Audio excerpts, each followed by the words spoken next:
Bonjour, je m'appelle Pascal Mendès, je suis responsable qualité, sécurité, environnement pour le site industriel de Toshiba qui se trouve à Dieppe sur le parc Eurochanel. Je suis par ailleurs président de l'association des entreprises du parc Eurochanel, association qui aujourd'hui compte une quarantaine d'adhérents sur les 70 entreprises qui sont aujourd'hui implantées sur le parc.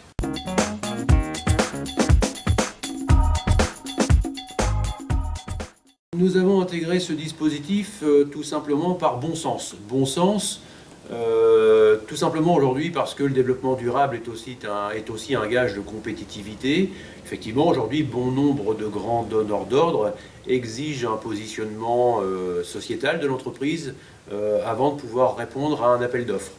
Bon sens aussi, tout simplement parce que nous avons bénéficié des aides et des supports de l'Europe, de l'État, de la région, de l'agglo Dieppe maritime et aussi de la CCI Dieppe qui nous a fortement supportés et qui continue encore aujourd'hui à nous supporter dans toutes les actions que sont les nôtres aujourd'hui.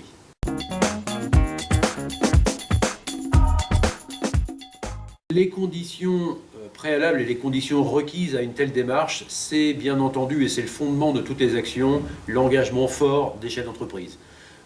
L'association, bien entendu, ne travaille pas pour elle, mais elle travaille pour les chefs d'entreprise. Nous avons donc besoin d'eux, à la fois pour identifier leurs problématiques, identifier leurs besoins, et nous supporter ensuite sur la mise en place des plans d'action qui visent justement à faire en sorte de satisfaire ces besoins et de résoudre ces problématiques.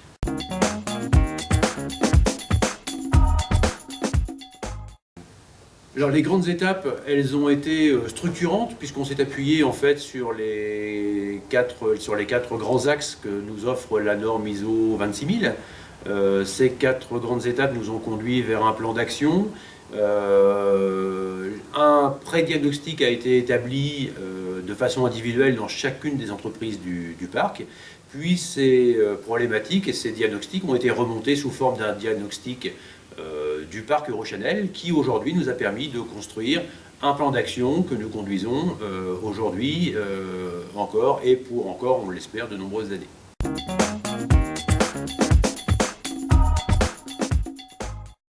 Alors les grandes actions qui sont engagées, elles sont là encore basées sur le bon sens. La toute première action qu'on a engagée, elle nous a permis tout simplement de se connaître. On s'est rendu compte que les entreprises et les entrepreneurs du parc, bien qu'étant voisins, ne connaissaient surtout pas les activités et encore moins les compétences de chacune des entreprises. Donc nous avons mis en place des petits déjeuners mensuels qui nous permettent de pouvoir découvrir à la fois les activités et les compétences de chacune des entreprises du parc. Ça a été la première grande action qui est encore la nôtre aujourd'hui. Ensuite, nous avons des actions de mutualisation. Mutualisation, nous travaillons actuellement, et ce sera un axe fort sur l'année 2015, sur la mutualisation du traitement des déchets.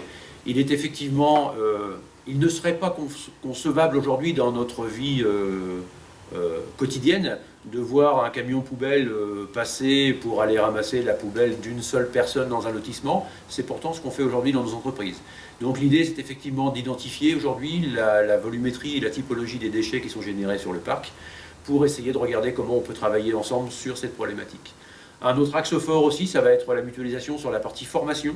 Là, on est en train d'essayer de monter un plan de formation, non plus entreprise par entreprise, mais un plan de formation du parc Eurochanel, recensant les besoins en formation de chacune des entreprises, notamment les formations de type réglementaire, et pour essayer de faire en sorte que ces formations puissent être montées en intra sur le parc Eurochanel.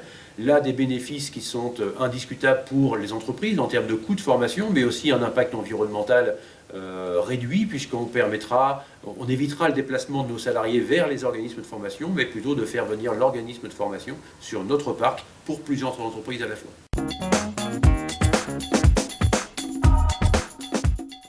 Sur la partie développement durable, bien sûr, la notion d'économie circulaire se met en place tout doucement. On parlait tout à l'heure de petit déjeuner. On s'est rendu compte, par exemple, lors d'une visite et lors d'un petit déjeuner, qu'un chef d'entreprise avait découvert dans les activités de son voisin une prestation qu'il faisait faire de façon assez régulière aux États-Unis. Un autre axe sur lequel on a travaillé est toujours dans la notion d'économie circulaire. Une entreprise du parc génère beaucoup de déchets, notamment des déchets de palettes bois, Cette entreprise aujourd'hui paye un prestataire pour traiter et éliminer ce type de palettes de bois. Et son voisin, pour le coup, lui, achetait des palettes de bois pour pouvoir expédier ses produits sur l'ensemble du territoire français. Et bien là encore, le bon sens a fait preuve de plein de choses. L'entreprise qui a besoin de palettes vient chercher tous les mois un certain volume de palettes dans les déchets de son voisin et réutilise les palettes qui étaient destinées normalement à la destruction et un traitement coûteux.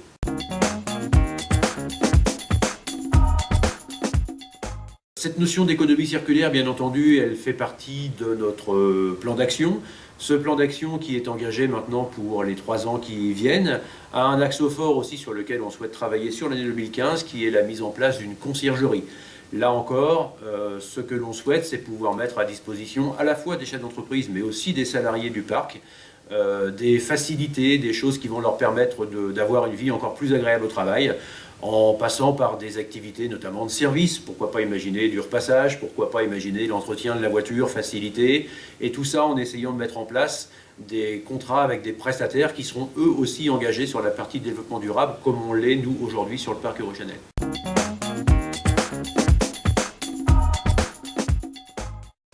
Pourquoi les entreprises devraient s'engager comme nous l'avons fait sur le parc Eurochanel? Tout simplement parce que c'est aujourd'hui qu'on prépare l'avenir. Les entreprises se doivent de suivre et même d'anticiper, je dirais, les évolutions sociétales qui sont fortes aujourd'hui. Et le développement durable permettra certainement à toutes les entreprises qui feront preuve d'un peu d'anticipation et d'innovation dans ce domaine de pouvoir assurer de façon forte leur pérennité et leur futur.